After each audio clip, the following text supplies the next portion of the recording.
So I finally finished my van. The 2 days before the day before Thanksgiving, I woke up at 3:30 and 4:30 a.m. to finish the van and all the things I had left to do, because I was planning on meeting my family in Chicago, which is a 14-hour drive. So the day before Thanksgiving, I drove up there, super tired, ended up finishing the van, very excited, but it hasn't even sunk in yet that I built the van. And I kind of wanted to make this video just to remember, like, wow, I built a van. It's crazy. And I spent the past 3 weeks, almost 3 weeks, at my family's house in Chicago, outside of Chicago, and part-time living in the van, sort of sleeping there in their driveway at night, but not cooking, not really taking showers, anything like that in the van.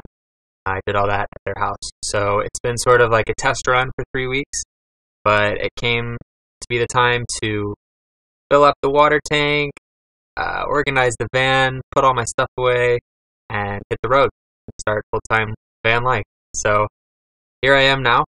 I decided to journey about 6 hours north from where they were to a place called Pictured Rocks, which is, honestly, I went through Wisconsin, but I think now I'm in Michigan.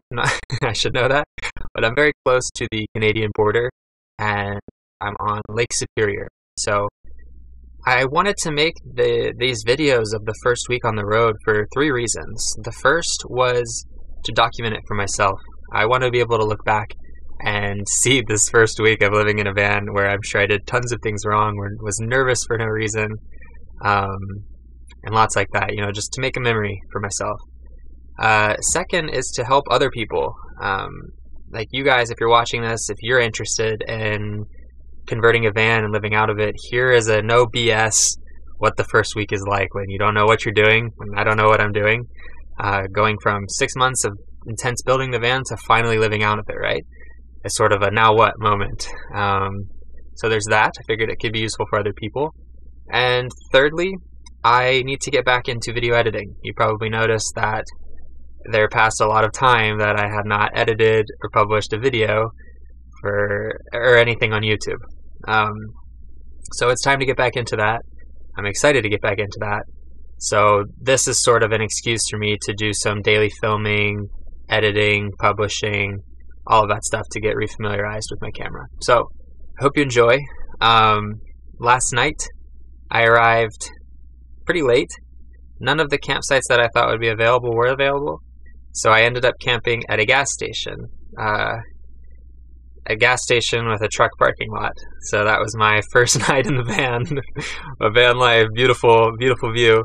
And then, of course, about 10 minutes away, there's this beautiful spot I just found. So I'm hoping I can spend the night here. I don't see any signs that say you can't.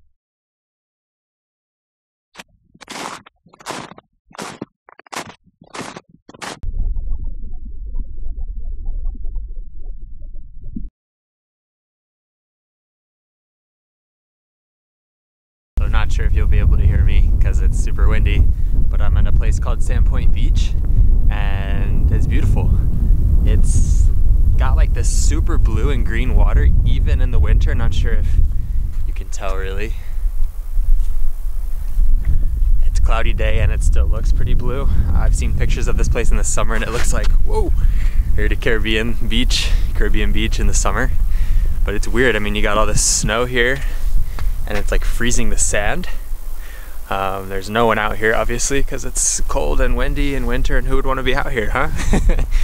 But I'm digging it. I mean, it's beautiful.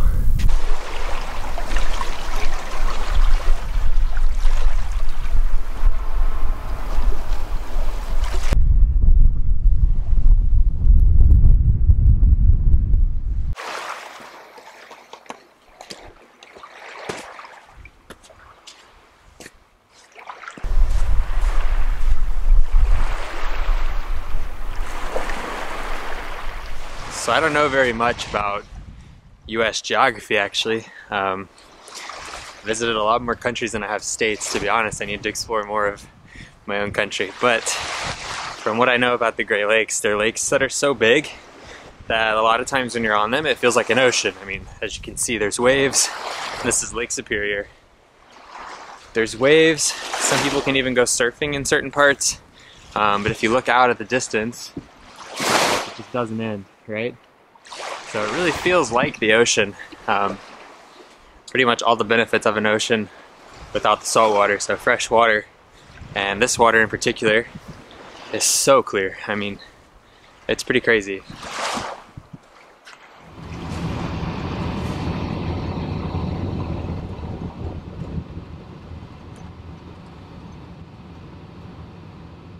So I wanted to come do this hike, but during the winter they only plow up to a certain point, which is right here.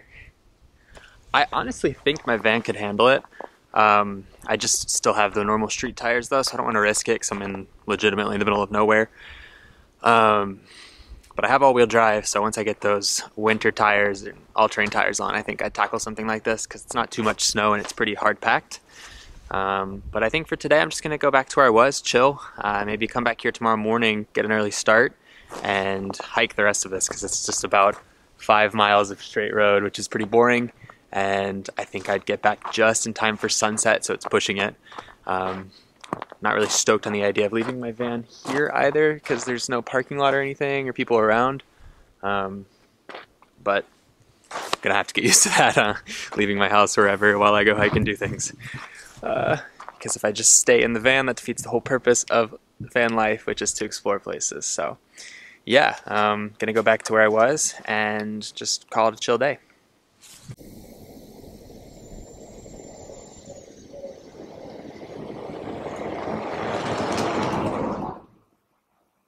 So I'm back in the van and I am going to cook up some lunch and make a coffee. So I'm going to show you guys how that works and pretty much how I'm able to cook full-on meals. Granted, this is going to be soup, but in my van, which is pretty cool. First, I want to turn on the exhaust, which is also a fan, but for this I'm going to have exhaust to pull the smells out of the kitchen when I'm cooking. Then I'm going to come over here and turn on the inverter, which converts my 12-volt batteries to 120-volt outlet power, so that all these now function. This induction stovetop is connected to an outlet underneath, so I can turn this guy on. Now that's on, I can get my food ready. You can see the induction is working. If I show you over here, check out my battery monitor, which is pretty charged, 97%. I can go down to the wattage being used right now, and it's using a good amount of energy, so that's because the induction stovetop is on. Alright, lunch is served.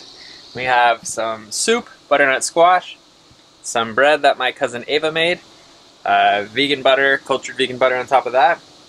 Pretty simple, probably gonna be hungry after, but I got lots of snacks.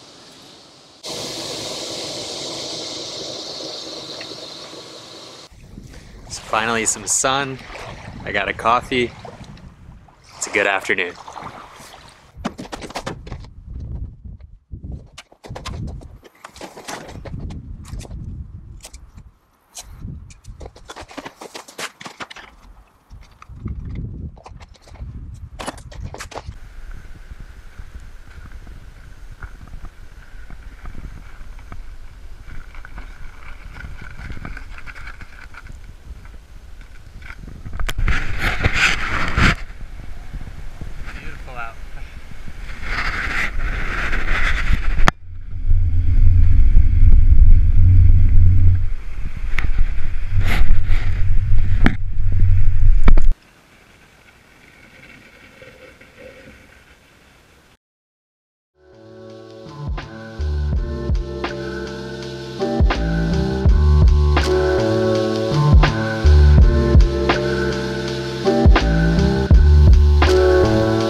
this place last night, but I am gonna get in the van because it's getting chilly. See you guys tomorrow.